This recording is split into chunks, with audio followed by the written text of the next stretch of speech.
When we talk about mental health, most of us start with what's happening inside our heads. Thoughts, moods, emotions. But our lived environment plays a huge role in shaping those inner states. The space we occupy becomes a mirror of the mind, a reflection of the inner clutter in the exterior world. When things pile up around us, papers, laundry, dishes, half-finished projects, it doesn't just sit there quietly. Research shows that clutter increases stress hormones. It raises anxiety. It makes it harder to focus. They found that people living in cluttered homes, they feel increased levels of cortisol, the body stress hormone, especially at the end of the day.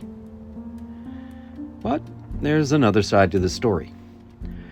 Just as clutter can weigh us down mentally, the act of cleaning and decluttering can literally lift us up. Hell, there's an entire industry out there talking about decluttering your home, Marie Kondo being the most famous and the one I've read. There is something about restoring order in your physical world that signifies safety to the brain. Like we evolved in environments where being able to see the floor, put things in their place, control our surroundings, meant survival. It's existential. So tidying your space tells your brain, in a small but very real way, that you have control in a world that often feels chaotic. Clutter equals claustrophobia. It equals chaos. But clean equals control. There's that Marie Kondo way of looking at it. Each object is there also to be respected and to give you joy. And if you have too much, how can you do that? So beyond the neuroscience, there is the simple spiritual truth that many people have intuited for centuries. Cleaning clears energy.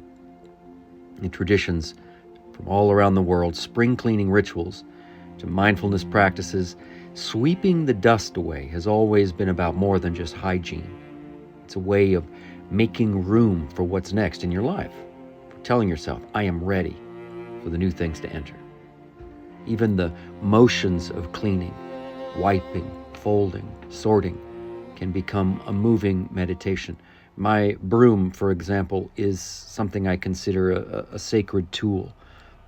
A witch's broom got a bad reputation in popular media, but that is really the spiritual context of the broom. And that motion, that sweep, sweep, sweep is meant to have a magical, spiritual cleansing effect as well as physical. Psychologists note that repetitive tasks quiet the default mode network in the brain, the part that spins out and worries and spirals into self-criticism. That's why I have chosen a profession where I very often spend days doing repetitive behaviors, because I've learned that that sort of thing quiets my mind. So cleaning is part of that. Anyway, I've been going through this process for years and just recently made some progress, so I thought I'd share these thoughts. Ciao. Be well, my friends.